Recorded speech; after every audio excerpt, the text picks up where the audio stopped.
말씀을 통해서 믿음의 본질이 뭔가 하는 원리를 몇 가지 뽑을 수가 있습니다. 그래서 함께 생각해 보려고 하는데요. 우선은 믿음의 본질이 아닌 것이 뭔가를 좀 알아야 되겠어요. 다음 요한복음 4장 48절에 나온 거 예수님이 하신 말씀이죠. 다시 한번 읽어볼까요? 시작. 너희는 표적과 기사를 보지 못하면 도무지 믿지 아니하리라. 자, 예수님이 이 왕의 신하가 와서 자기 아들을 고쳐달라고 이야기했을 때 이런 말씀을 하셨어요. 여러분, 이 말씀을 딱 들었을 때는 어떤 뉘앙스가 느껴지시나요?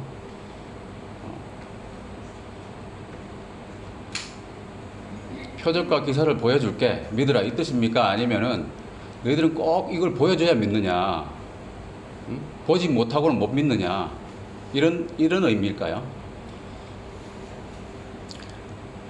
제가 보기엔 후자 같거든요. 뭔가를 보여줘야만 믿는다, 이것은 온전한 믿음이 아니라는 그 주님의 말씀입니다. 일관성이 있는 어떤 말씀이기 때문에 또 한 가지 주님의 그 말씀을 예를 들면 뭐가 있냐면, 여러분 그 예수님의 제자들 중에서 가장 그 합리적이라고 좀 평가되고 있는 사람이 누군지 기억나십니까? 네, 도마죠. 네. 도마가 어떻게 했습니까? 예수님 부활하신 이후에 그 다른 제자들은 다 있었을 때 도마는 없었어요. 그 부활하신 예수님의 모습을 다른 사람들 다 봤는데 도마는 못 본 것이죠. 그 도마가 그때 뭐라고 했습니까? 내가 그 손에 못자국에 내가 손을 넣어보지 않고는, 또 옆구리에 내가 만져보지 않고는 믿지 못하겠다. 나름대로 좀 합리적인 계산에 의해서 그 믿으려고 하는 그런 의도를 가지고 있는 거잖아요.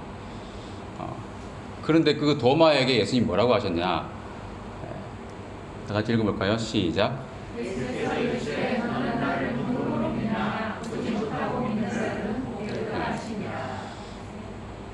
같은 맥락이라는 겁니다. 너희는 표적과 기사를 보지 못하면 도무지 믿지 아니하리라 하신 말씀하고 결국 이 말씀하고 같은 맥락이에요. 꼭 보여줘야 믿느냐.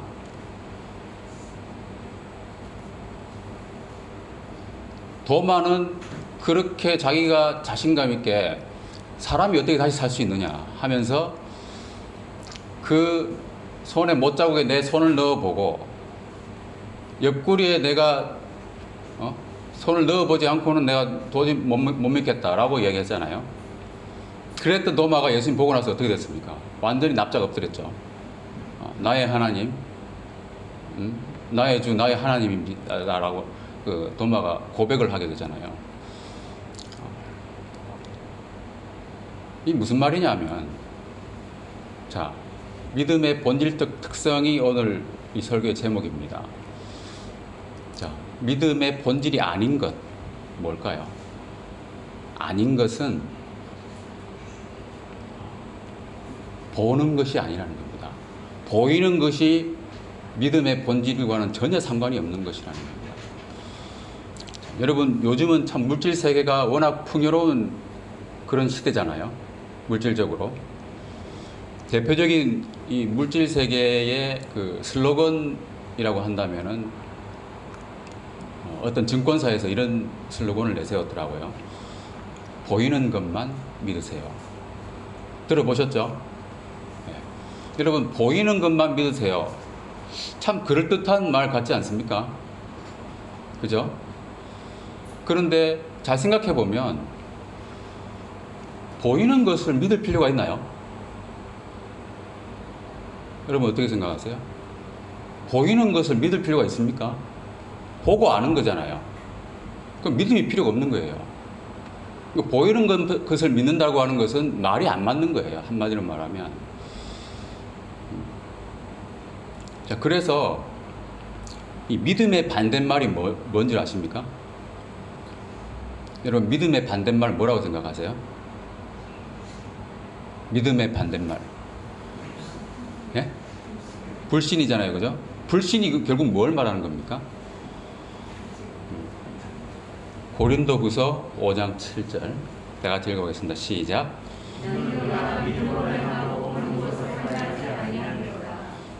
네. 여러분, 믿음의 반대말은 불신이겠지만 좀 더 정확히 말하면 믿음의 반대말은 보이는 것대로 행하는 겁니다.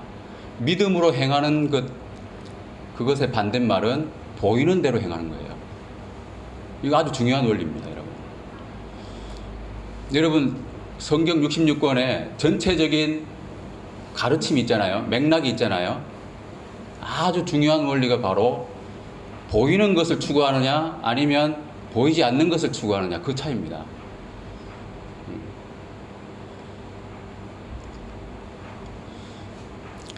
제 설교에도 주로 이런 내용들이 많이 등장을 할 텐데요. 왜냐하면 이게 상당히 중요하기 때문에 그렇습니다. 지난 설교 말씀을 한 번 더 복습을 해보겠습니다. 자, 이사야 31장 3절 말씀을 읽어보겠습니다. 시작. 사람이 신이 아니며 그들의 말들은 육체요 영이 아니라 여호와께서 그의 손을 펴시면 돕는 자도 넘어지며 도움을 받는 자도 엎드려져서 다 함께 멸망하리라. 네. 자, 도움을 구하러 애굽으로 내려가는 사람들에게 화를 선포하시면서 하나님께서 유다 백성들에게 하신 말씀이죠. 그때 뭐라고 하셨습니까? 애굽은 사람이다. 하나님이 아니다. 그죠? 그리고 뭐라고 했습니까? 그들의 말들은 육체요 영이 아니다. 네.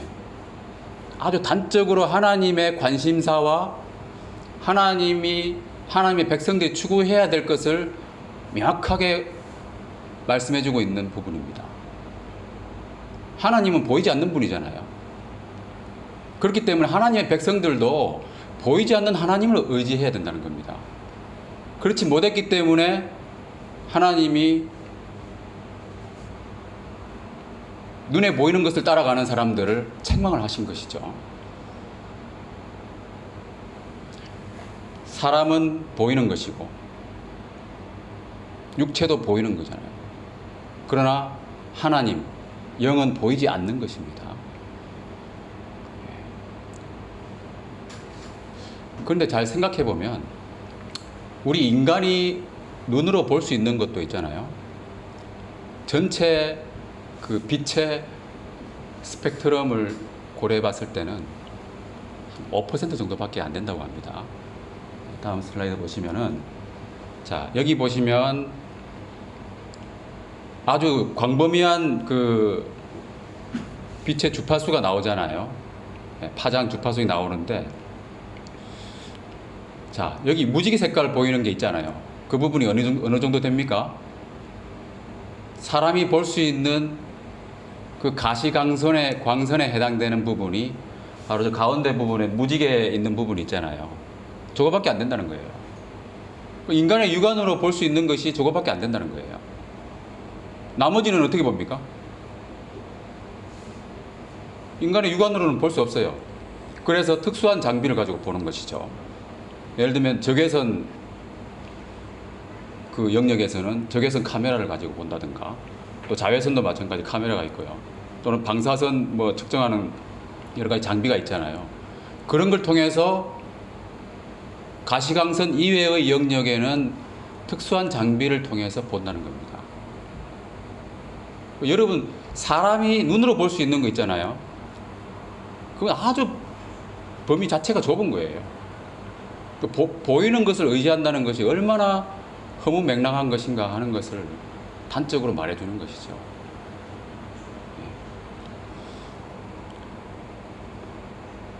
이건 물리적인 빛이잖아요. 물리적인 빛 말고도 다른 빛이 있죠. 영적인 빛이 있습니다. 그렇죠? 영적인 빛은 무슨 카메라로 봅니까? 볼 수 있는 방법이 있나요? 물리적인 빛도 5%밖에 못 봐요, 사람이. 육안으로는. 다른 분야는, 다른 영역은 다 특수 장비로 봐야 되고. 그 영적인 빛은 어떻게 봅니까?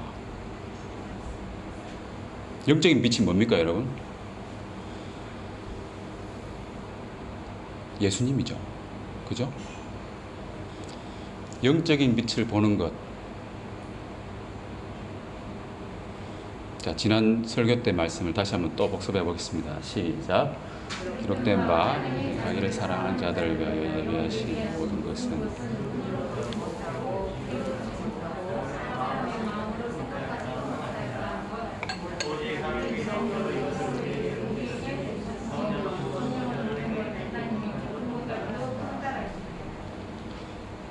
자, 영적인 빛은 뭐로 본다고 되어 있습니까? 성령으로 보는 거예요. 또 다른 말로는 믿음으로 보는 겁니다.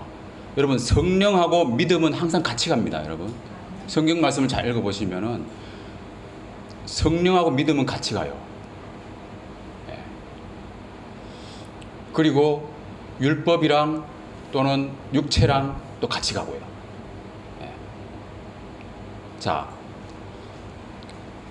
사람의 육안으로 볼 수 있는 것은 물리적인 빛 중에서도 5%밖에 안 되고요. 영적인 빛은 아예 볼 수도 없는 것이고.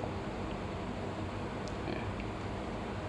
그리고 영적인 빛을 보려면 우리 스스로는 볼 수가 없는 것이죠. 성령이 보게 해주셔야 된다는 겁니다. 예. 그래서 믿음의 본질적 특성이 아닌 것, 보이는 것입니다, 여러분. 아시겠죠? 자, 보이는 것이 의미하는 또 한 가지는 뭐냐면 감각적인 것을 말하는 거예요. 감각적인 거. 보이는 것은 시각을 말하는 거잖아요. 이 대표적인 것을 이야기한 겁니다.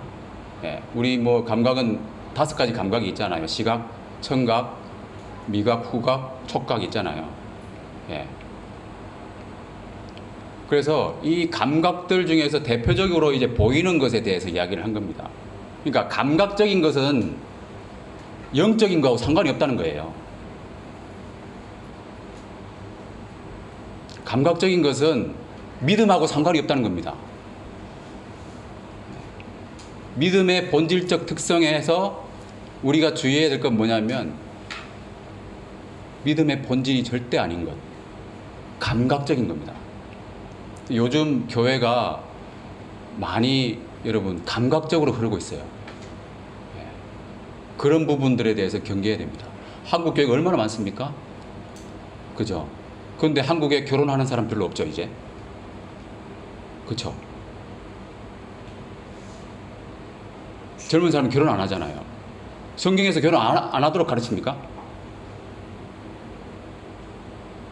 성경에서는 결혼하도록 가르치고 있어요. 그런데 교회가 이렇게 많은데 왜 젊은 사람들은 하나님 말씀의 가르침대로 하지 않습니까? 여러분 깊이 생각해 볼 문제입니다. 뭐냐면 교회가 점점점 감각적으로 흐르고 있어요. 그 방향으로 가고 있다는 겁니다. 믿음과 상관없는 방향으로 가고 있다는 거예요. 그래서 지금 교회는 많아도 사회는 변화되지 않고 있는 겁니다.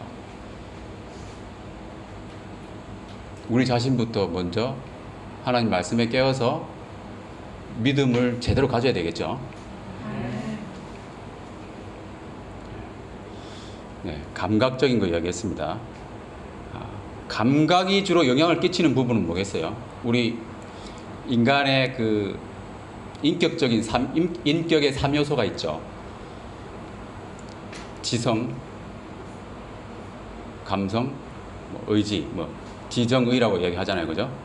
네. 지정의 중에서 이 감각적인 것은 주로 감정에 많이 호소를 합니다. 네. 그래서 기분의 변화에 따라 가지고 뭔가 일이 될 것 같기도 하고 안 될 것 같기도 하고, 그죠? 여러분 아시겠지만 이 감정은 하루에도 수십 번 바뀌어요. 네.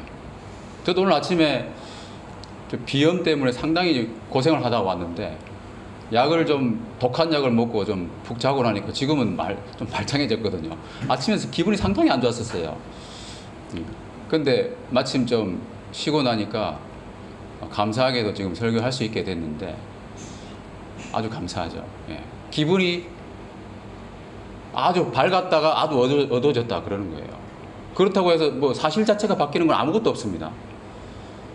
예. 변화무쌍한 감정, 여기에 자기 믿음을 걸면 안 되는 거예요. 여러분 사도 바울을 한번 생각해 보세요. 사도 바울이 믿음이 아주 좋으신 분이잖아요, 그렇죠? 예. 근데 사도 바울이 감옥에 많이 갇혔어요. 예. 사도 바울이 감옥에 있을 때 한번 상상을 해보시면은 그 당시 감옥은 지금처럼 무슨 어떤 인권을 뭐 존중을 한다든지 그런 게 전혀 없었기 때문에 어떻겠습니까? 감옥에 쾌쾌한 냄새 날 것이고 벌레도 많이 득실득실하지 않겠습니까? 먹을 걸 제대로 줬겠습니까? 몸도 엄청나게 불편한 상황에 있었을 것이고. 그렇지만 사도 바울은 그런 모든 불편한 상황 속에서도 항상 기쁨이 충만했어요. 예. 여러분 이해가 되십니까? 사도 바울은 기쁨이 아주 충만했어요. 그 옥중서신을 보면은 아니 어떻게 감옥에 있는 사람이 이런 글을 쓸 수가 있을까? 그런 생각이 들 정도로. 그리고 빌립보 감옥에 잠깐 갇혔을 때도 그 신라와 함께 사도 바울은 감옥에서 찬미를 했죠. 그러다가 지진이 났잖아요, 그죠? 그러면서 뭐 이렇게 감옥 옥문이 열리고 막 그랬는데, 그러니까 어떤 상황 자체에 대해서 그 상황 자체에 압도되어 가지고 감정을 빼앗기거나 또는 위축되거나 하지 않고 오히려 믿음으로 그 어려움을 극복했다는 거죠. 우리도 이 감정적인 신앙생활을 하기보다는 믿음으로 감정을 극복하는 우리 모두가 되길 바랍니다. 자, 두 번째로 믿음의 본질적 특성 들어가 보려고 하는데요. 다음, 자, 없다 시리즈 한번 해보겠습니다. 자, 여러분 졸릴 시간이 된 것 같아서 기지개 한번 켜고 할까요? 자, 한번 쭉 기지개 한번 쭉 올려주시고, 자, 왼쪽으로 다시 오른쪽으로. 자, 없다 시리즈 알고 계시죠? 자, 10대는 뭐가 없습니까? 철이 없죠. 자, 20대는요? 생각할 시간 조금만 주세요. 자, 30대 뭐가 없습니까? 네, 집이 없고요. 40대는 돈이 없답니다. 이 꼭 맞는 건 아니겠지만 어느 정도 좀, 예. 자, 50대는 일이 없고, 60대는 낙이 없답니다. 예. 70대는 이가 없답니다. 예. 80대는요? 처가 없고. 90대는 시간이 없다고 하죠. 자, 마지막 100살 넘어서 살다 보면 어떻게 됩니까? 다 필요 없답니다. 아브라함이 100살 때 이삭을 낳았잖아요, 그죠? 그때 아마 다 필요 없다는 걸 경험하지 않았을까요? 다 필요 없다, 하나님만이다, 이런 경험을 아마 했을 거예요. 다음, 자, 믿음의 본질, 다시 한번 눌러주시고, 특성에서, 자, 첫 번째는 신분의 변화입니다. 믿음의 본질적 특성의 첫 번째는 신분의 변화. 다시 말하면 왕을 바꾸는 겁니다. 자, 여러분, 왕의 존재라는 게 뭘 말하는 겁니까? 왕. 지금은 뭐 옛날과 같은 그런 왕이 없잖아요. 그죠? 근데 옛날에는 이미 예수님 당시만 하더라도 2000년 전이잖아요. 그 로마 황제 같은 경우는 말 그대로 신격화될 정도의 절대 권력을 가지고 있었고, 그 밑에 있는 왕들도 거의 자기 범위 내에서 마찬가지였어요. 사람을 죽이고 막 살리고 할 수 있는 그런 능력을 가지고 있는 사람들이었잖아요. 그 왕이라고 하는 것은 당시에는 이 절대 권력자이면서, 그러니까 그 신하들의 충성의 대상이죠. 그러면 동시에 뭡니까? 모든 공급의 원천입니다. 왕이. 그렇죠? 왕이 뭘 먹여 살려줘야 될 거 아닙니까? 모든 공급의 원천이고 또 모든 문제의 해결사입니다. 왕은.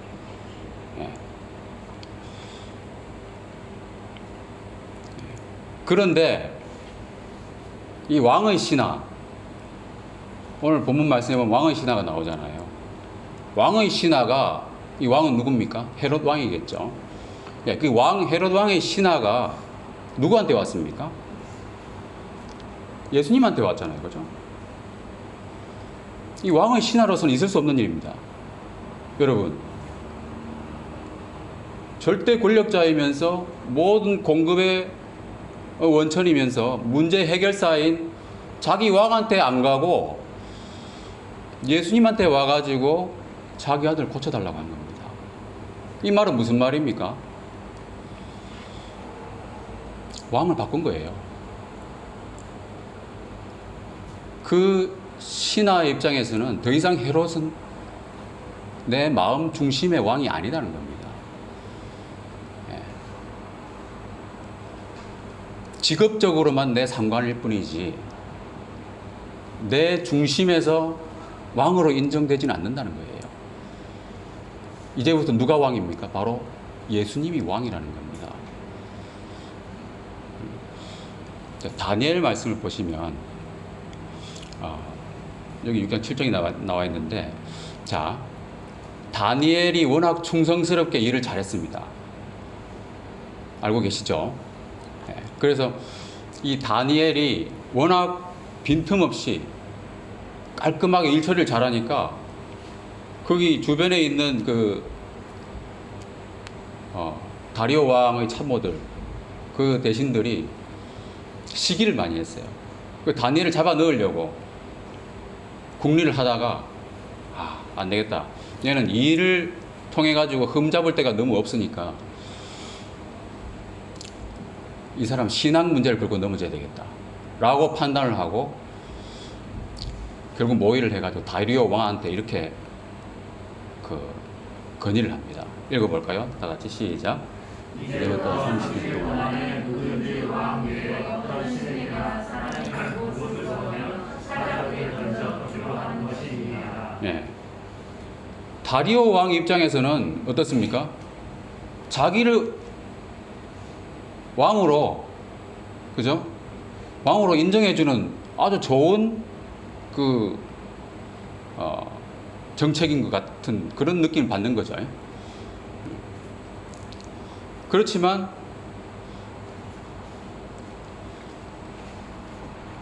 이게 바로 그 다니엘을 잡아 사자굴에 넣기 위한 그런 책략이었죠. 다니엘은 이걸 알고도 하나님께 기도하는 것을 멈추지 않았잖아요. 그래서 결국 사자굴에 들어갔었죠. 이처럼 뭐냐면 왕 이외에 다른 사람한테 뭘 구한다는 것은 있을 수가 없는 일이에요. 그 당시에는. 여러분 그 열왕기하에 보면 나아만이라는 아람 장군이 나오는데요. 그 사람이 문둥병이 들었었죠. 문둥병이 있어가지고 그 문둥병을 치료하기 위해서 엘리사를 찾아갑니다. 근데 이제 엘리사한테 바로 갈 수가 없어서 아람 왕이 이스라엘 왕에게 편지를 쓰죠. 예. 편지를 쓰는데 열왕기하 5장 6절을 한번 읽어보면 다 같이 읽어볼까요? 시작. 이스라엘 왕에게 그 글을 전하니 이르기를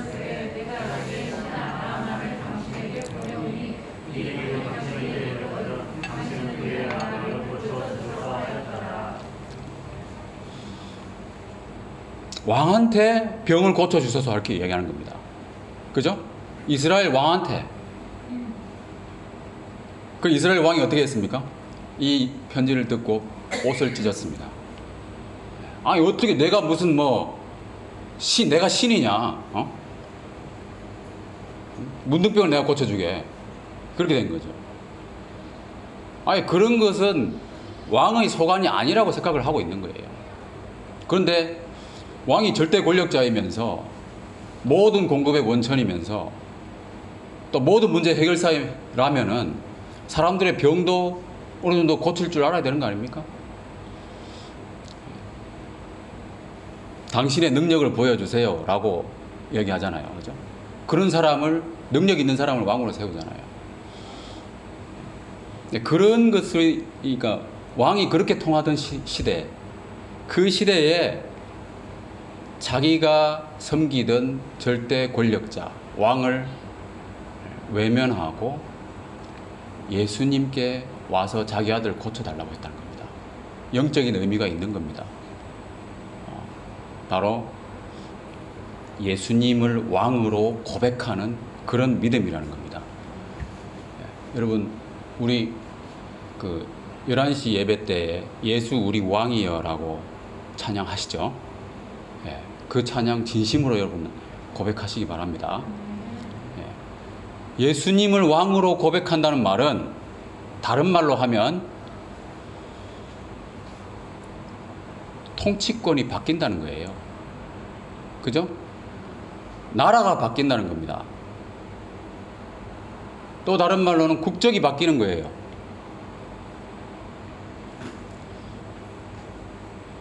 그게 어떻게 바뀝니까? 골로새서 1장 13절 말씀을 보겠습니다. 시작. 그가 우리를 권세에서 건져내서 네. 우리가 어디서 어디로 옮겨졌다고 되어 있습니까? 흑암의 권세에서 사랑의 아들의 나라로 옮기셨다. 흑암의 권세는 뭐냐면 결국 이 세상 나라의 본질적인 모습은 뭡니까? 어둠이잖아요. 어둠. 흑암의 권세라는 겁니다.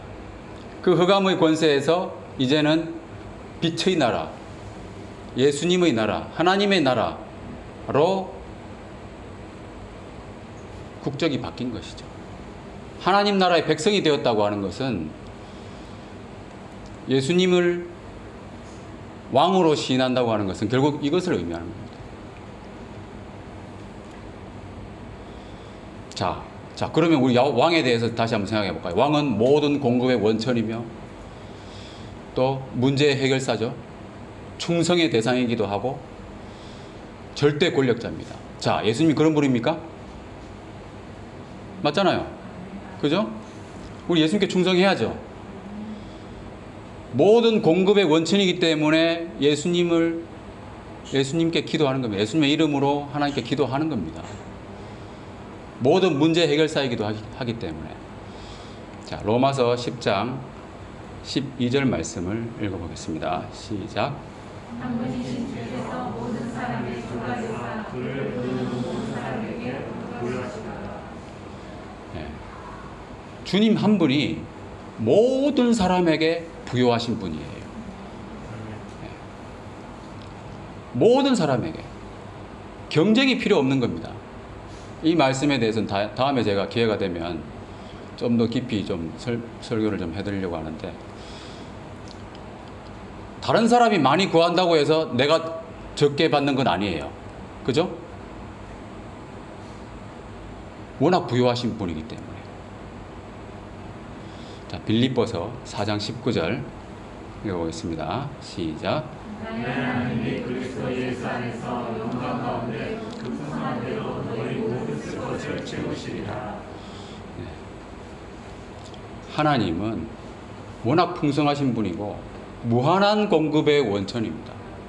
예. 세상 왕이 줄 수 없는 그 모든 것까지도 하나님은 우리에게 은혜로 예비하고 계신 거예요. 은혜를 쌓아두고 있다고 시편 말씀에는 그렇게 표현하고 있어요. 자, 왕의 신하가 예수님께 와서 구했다. 이 말은 예수님을 왕으로 인정하고 진짜 무한한 공급의 원천이자 모든 문제를 해결해 주실 수 있는 유일하신 왕으로 인정한다는 그 고백을 말하는 거예요. 자, 부유하신 주님을 우리도 항상 왕으로 고백하고 항상 풍성한 공급을 누리시는 여러분과 제가 되길 바랍니다. 자, 두 번째로 믿음의 본질적 특성의 두 번째로 기도입니다. 기도인데, 자, 기도에 관해서 예수님께서는 여러 말씀을 하셨는데요. 그 중에 하나가 뭐냐면 항상 기도하고 낙망치 말아야 된다. 낙심치 말아야 된다. 이렇게 말씀하시거든요. 그게 무슨 말이냐면 포기하지 말라는 거예요. 응답될 때까지 포기하지 않는 기도. 그게 믿음이라는 겁니다. 자, 48절에 보면은 예수님께서 아까 읽었던 그 너희는 표적과 기사를 보지 못하면 도무지 믿지 않냐 이렇게 말씀하신 그 말씀은 뭐냐면 그 왕의 신하에게 한번 튕기신 겁니다. 그 믿음을 한번 떠보신 거예요.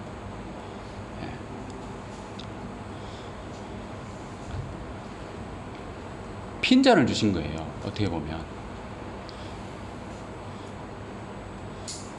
우리가 처음 예수님께 구했을 때, 하나님께 기도했을 때 바로 응답되면 얼마나 좋겠어요. 근데 그런 경우 여러분 많이 있습니까?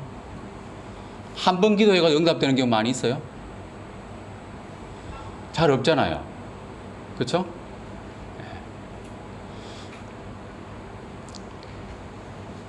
하나님은 진짜 우리 믿음을 보시기 위해서 한 번만에 오케이 할 때도 있겠지만 그렇지 않으실 때가 많습니다. 그 우리는 어떻게 해야 됩니까? 상황은 더 악화되는 것처럼 보일 때도 있어요.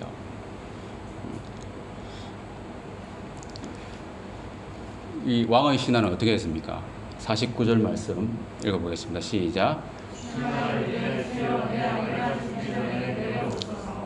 자, 이 신하가 이르되 주여, 이제는 완전히 예수님의 신하가 되어버렸죠. 네. 처음에 구했을 때는 주여라고 안 했어요. 네.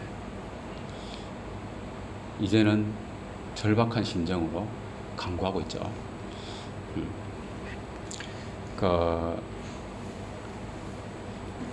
이처럼 우리가 처음 기도할 때 하나님께서 즉각 응답해 주시면 참 좋을 것 같은데 그렇지 않으시고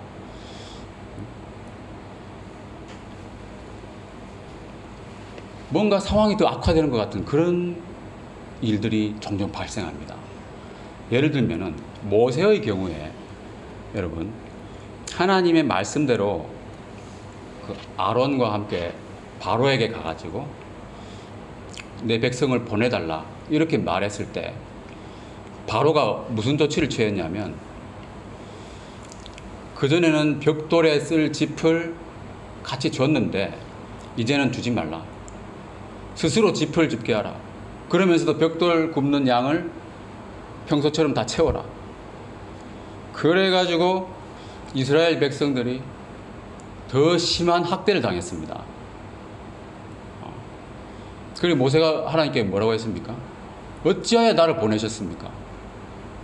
자기가 가서 하나님 시키는 대로 말했는데, 그죠? 말했는데 상황이 더 안 좋아졌어요. 출애굽기 6장 1절에 보면 하나님께서 다시 말씀하시죠. 다 같이 읽어보겠습니다. 시작. 여호와께서 모세에게 이르시되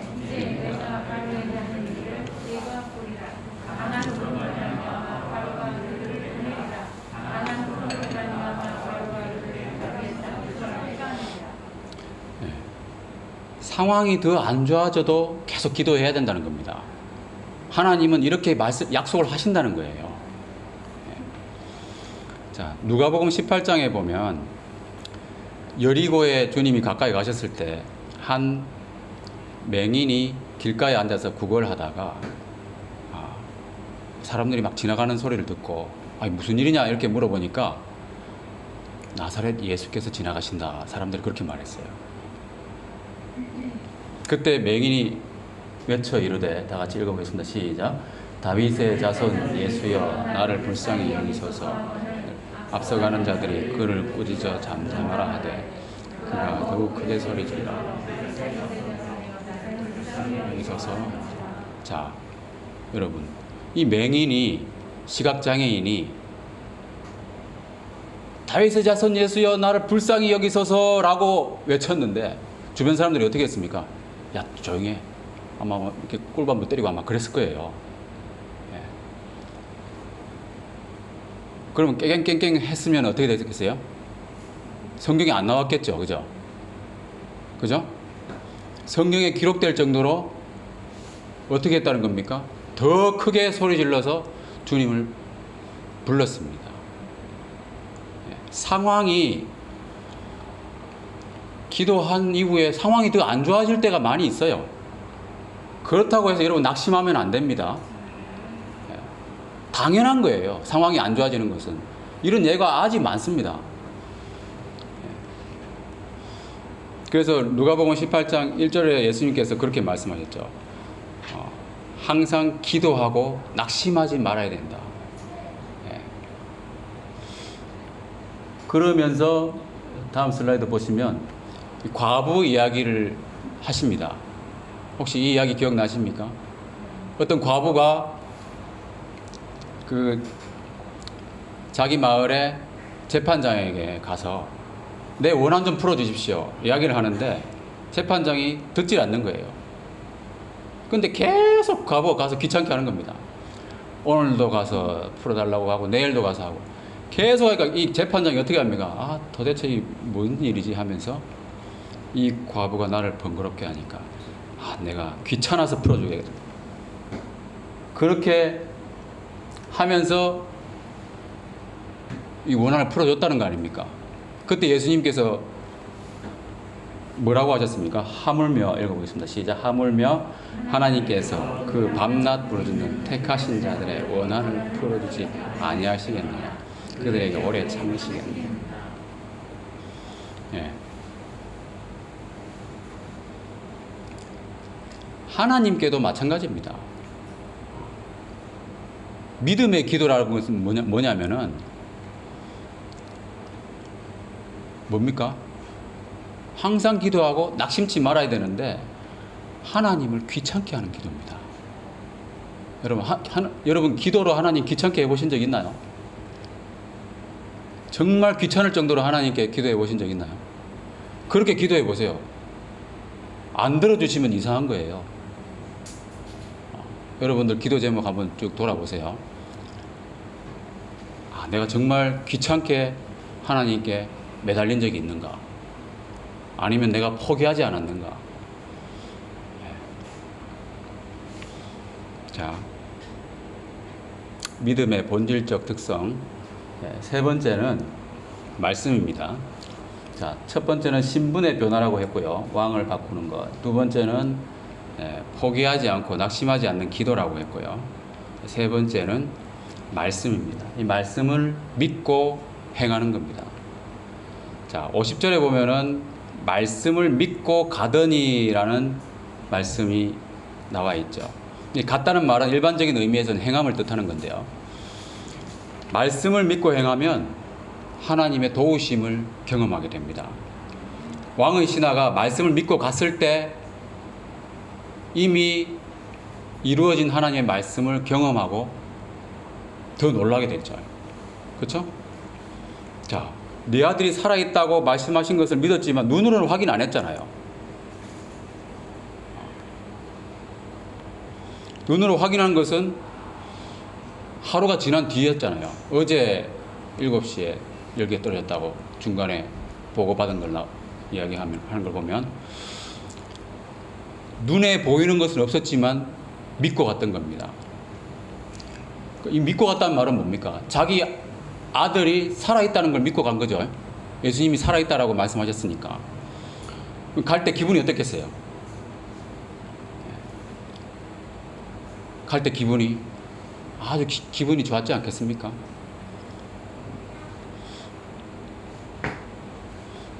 눈에 보이는 건 없었지만은 믿음으로 알고 있었다는 거죠.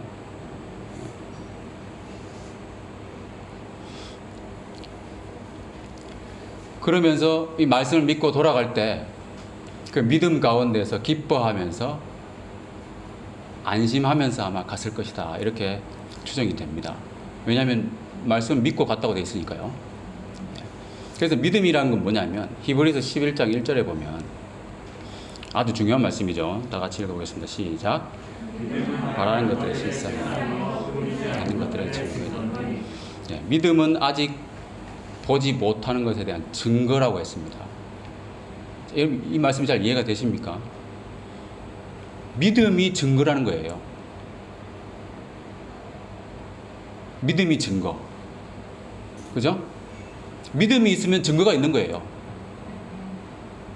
예. 이 증거라고 하는 것은 법정에서 다툴 때 아주 절대적으로 중요하게 다루는 것이죠. 예.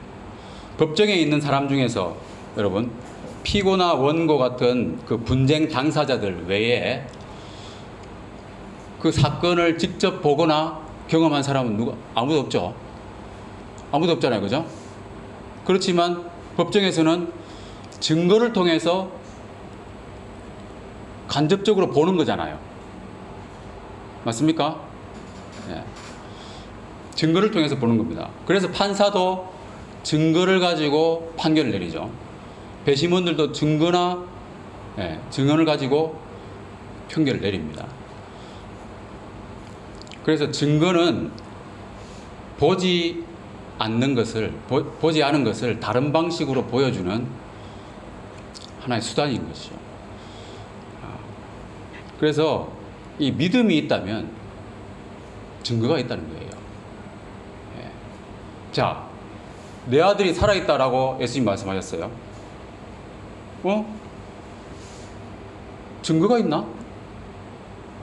어떻게 생각하세요? 증거가 있습니까, 여러분?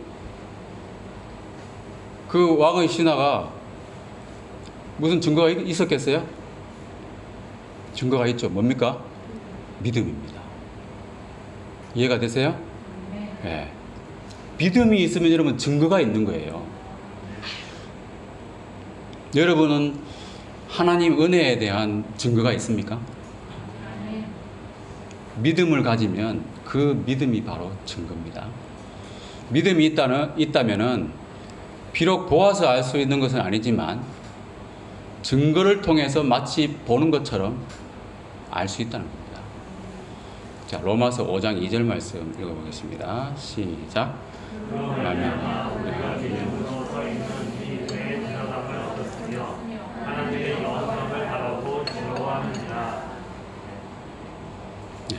하나님의 영광을 바라는 믿음, 그것은 바로 하나님의 영광이라는 실상이자 증거입니다. 그래서 믿음이 있는 자는 하나님의 영광을 이미 얻은 것처럼 어떠한 역경 속에서도 즐거워한다는 거죠. 사도 바울 아까 이야기했는데요. 사도 바울도 이 감옥에 많이 갇혔잖아요. 근데 항상 기쁨이 충만했어요. 그 로마 감옥에서 기록한 서신 중 그 빌립보서라는 말씀 보면 기쁨의 편지라고 이야기하잖아요. 충만한 기쁨이 많이 표현되어 있어요. 4장밖에 안 되는 짧은 서신이지만 기쁨과 관련된 표현이 무려 17번 이상 등장하고요. 그래서 사도 바울은 그리스도의 풍요를 현재적으로 누리고 있었던 겁니다. 왜? 증거가 있으니까. 믿음이 있고 증거가 있기 때문에 여러분 예를 들면 그 대학 갈 때 합격 통지를 받잖아요. 그 제가 예전에 처음 제가 육사를 나왔지만 육사 처음에 이제 입학하기 위해 시험 다 치고 난 뒤에 집에 있는데 어느 날 전보가 왔더라고요. 예. 전보를 딱 보니까 합격을 축하합니다 이렇게 나와 있더라고요. 기분이 아주 좋았어요. 예. 기분 좋았잖아요, 그죠? 근데 실제로 입학하는 그날까지는 아무것도 없잖아요, 그죠? 달라진 게 아무것도 없어요. 단지 그 메시지를 보고 즐거워하는 겁니다. 메시지를 보고 지금 상황은 달라진 게 아무것도 없는데 그 메시지를 보고 기뻐하고 즐거워하는 거예요. 여러분 믿음은 바로 그런 거예요. 우리가 하늘나라에 대한 소망을 가지고 있잖아요. 맞습니까? 여러분 영생에 대한 소망이 있으십니까? 그 기독교에 제일 중요한 게 이겁니다, 여러분. 다른 어떤 것보다도 있잖아요. 하늘나라에 대한 소망이 제일 중요한 거예요. 그 소망이 있는 사람은 항상 즐거워야 돼요. 그래서 항상 기뻐하라고 말씀하시잖아요. 합격 통지서가 여러분들에게 다 도착해 있잖아요.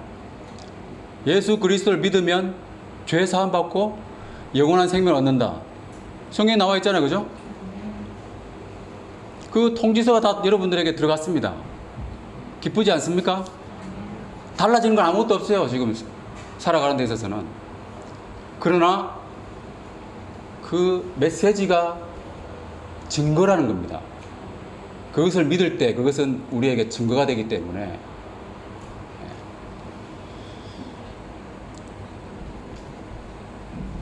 하나님 안에서 여러분 분명한 증거를 갖기 원하신다면 말씀에 대한 믿음을 가지시기 바랍니다. 로마서 10장 17절 읽어보겠습니다. 시작. 그러므로 믿음은 들을 사람이며 들음은 그리스도의 말씀으로 말미암는다. 믿음은 어디서 나온다고요? 그리스도의 말씀에서 나오는 거예요. 다시 말하면 말씀이 믿음의 근원이라는 뜻입니다. 그 왕의 신하 이야기 다시 한번 해보면 그 신하가 간절히 기도했을 때 주님의 말씀을 듣고 믿게 되었습니다. 그것이 바로 증거가 되었기 때문에 돌아가는 길에서도 낙심하지 않고 기뻐하며 감사하는 마음으로 아마 돌아갔을 겁니다. 그리고 종들이 와가지고 아이가 살아있다라고 이야기했을 때 그 소식을 듣고 자기가 이미 가지고 있던 그 증거를 재차 확인하고 더 크게 기뻐했겠죠. 우리도 마찬가지입니다, 여러분. 하늘나라에 대한 소망을 가지고 우리 살아가잖아요. 그 증거가 있기 때문에, 우리 믿음이 있기 때문에 그 증거가 있는 거예요. 그 믿음을 가지고 소망 가운데 기뻐하며 살아가고 있는데 나중에 우리가 주님 부르셔서 가게 되면 자기가 지금까지 우리가 알고 있던 그 증거가 맞구나 하면서 더 크게 기뻐하게 되는 거죠. 왕의 신하가 아마 그걸 느꼈을 거예요. 자, 이제 말씀 정리하겠습니다. 자, 믿음의 본질이 아닌 것은 보이는 것, 감각적인 것입니다. 이런 것들은 항상 변하기 때문에 우리 믿음의 근원이 될 수 없습니다. 믿음의 본질적 특성은 크게 세 가지입니다. 첫 번째는 신분의 변화. 우리가 예수를 믿을 때 이 어둠의 세상에 속했다가 빛의 나라로 국적이 변경되었고 우리의 왕도 바뀌었습니다. 그리고 기도하는 것, 포기하지 않고 응답될 때까지 간절히 기도하는 것입니다. 그리고 말씀, 변치 않는 하나님의 말씀이 바로 믿음의 근원입니다. 하나님의 말씀에 약속하신 것을 믿음으로 하나님의 약속을 사도 바울이 그랬던 것처럼 우리도 현재적으로 누릴 수 있는 거예요. 신분의 변화는 클릭해 주세요. 신분의 변화는 우리가 예수를 믿고 구원을 얻게 되는 과정을 말하는 거예요. 이거를 다른 용어로는 칭의라고 합니다. 그 기도와 말씀은 뭡니까? 구원 얻은 우리의 삶이 성화되는 그 과정에 있어서 가장 핵심 요소가 바로 뭡니까? 기도와 말씀이죠. 예. 그래서 디모데전서 4장 5절 말씀 읽어보겠습니다. 시작.